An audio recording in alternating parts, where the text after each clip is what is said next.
July ni somni pasari sang ni somni paruk ani Bihar protest pui le big mai police ten AK47 lo mang agai da lo an turu le mai play nga la a video of him using an AK47 rifle. he police hi sarkari na suspend nga la ni arap thagai mani tro zirlai te protest ka nan han khap nan han no kian na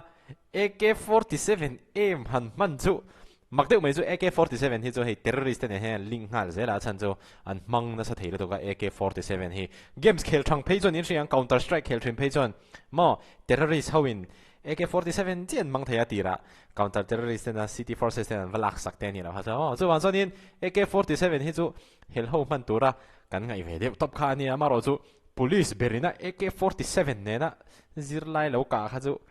tìm mà đều chỗ Rifle against protesting students went viral. The incident took place during the July 25th Bihar Bandh protests. This against the NEET paper leak.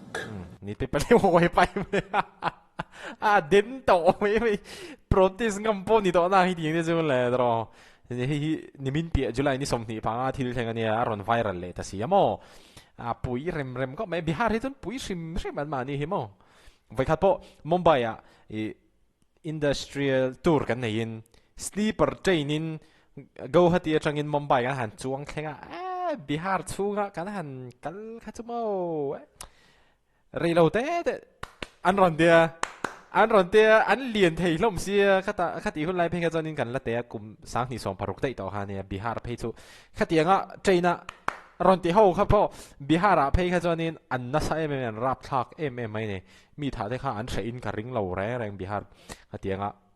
ron ti train ka so in se thia mang traina cho mo den tu ka ni te ha 3 protesters were injured in the violence. They are currently undergoing treatment at Medanta Hospital in Patna. An thi lo avan nei ni hi thi om phe ja ka lum nei phe se chu mo khi pa khi a case ri don lo tok One of the injured is a 15-year-old who was khai an ka liam pa kha phe chu kum som pa le lom le an no pang rem vele tlei rol thar ma ka phliam lom le poi mai hit by the bullet in the neck amid the unrest. Khai silai muin ang ho ka fu aban den ngai ve hong ka fu te poi artery vel ka fu chuanin thisen chik tur anga no hypovolemic shock awang te po hanin an thi thein na chance khawm ve ta aba han vanei lu ai mo om hei vela ka fu pal se chu ki pa case ridon lo to ane aba han mol reng thi enga thin rim bon khi tianga han ka kher te dra. The Bihar police headquarters took a serious note of the viral footage and subsequently ordered suspension of the policeman. Suspend ban tu lo suspend ringot den le tu khatiang mi tha tumang attempt to murder ang vela ni to ne thil ken dan hete hei zirlai te han no ke na van lam hoi te kap chu ni se thusan zirlai te tin chungina ka pa ne mo attempt to murder ang ni Bihar leader of opposition Tejaswi Yadav has demanded action against the official. Den rem la mai ti chuanin heta hian Bihar police te lampang hianin thalak zani somsari lai mai hitiang student protesta buaina chok chuak tu te kha khang kha antar chuak ani chu manan du ani Bihar police lampang te hian mo hey CJP Protest Delhi ate po khan police te na an soidan chuan anti-social elements kan ti zirlai te le thalai te tam takara khan buaina siam tur ngor khatianga vatel ve ama poa case lo nei to khatiang lo nei to buaina siam tur ngor protest na vakal ve kha mi sang chuang an oman titlat hi Delhi police lampang in on report let hey repeated offenders ama poa case lo nei to buaina lo siam to angchi kha khang kha CJP na protest hoi hon na khan buaina cho chotumin an lo vakal ve ni hi news report a omtlet ani The Bihar police have released a poster and I want to show you that poster. That's a full page ad. Han tam mai ve heng te po hi buaina siam tum shrim akal nge zirlai an mani emotion and control zo lo wanga buaina siam ang chi te po kha zona om theine Advertisement in newspapers. Wanted. These are wanted zirlai pa nga yan niya police na nan man vai chuan an career tan poi don do ne Photographs of those who are suspected of vandalism,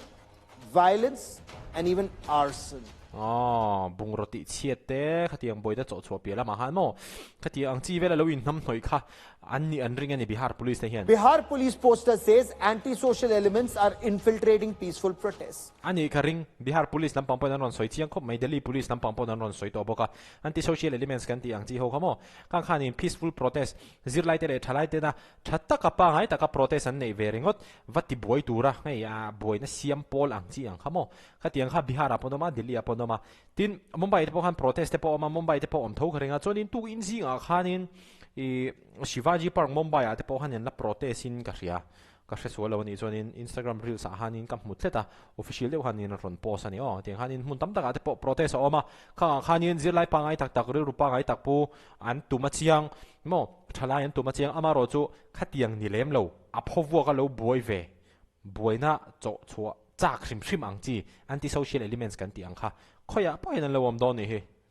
They've sought public help to identify these suspects. Of course, we will zoom in on some of these pictures. The police say in these pictures you can very clearly identify those who are trying to set government vehicles on fire. Heu sarkar motor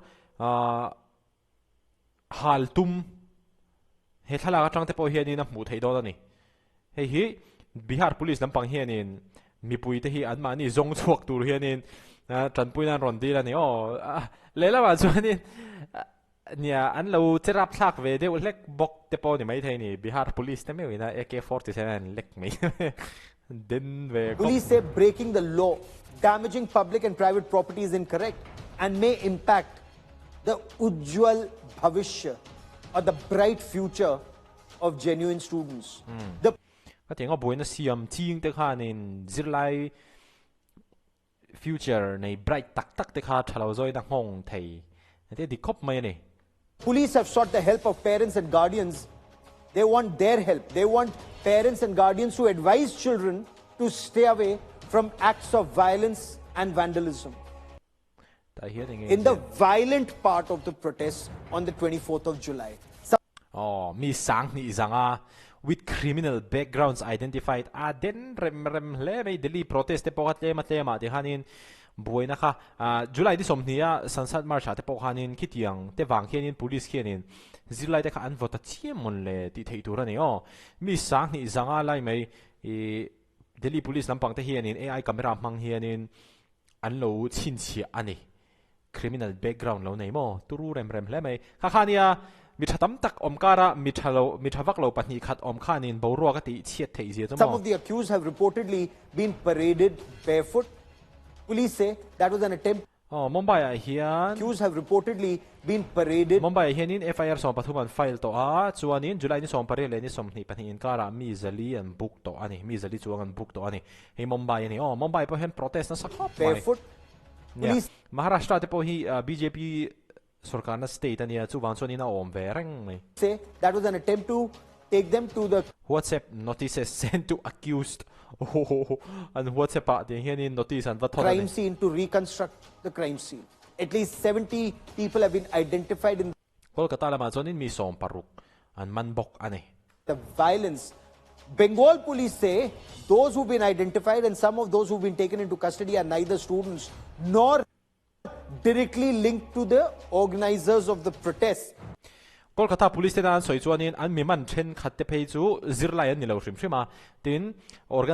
kami protest lo hwai hotu organizer te nena engma in link na nei lo ani an ti bokani Kolkata police lampai na ron soi tat The mai students nor those who've been identified and some of those who've been taken into custody are neither students nor directly linked to the at least 70 identified with no link to student protests. Imi zirlai te na lungoi lo nan lantir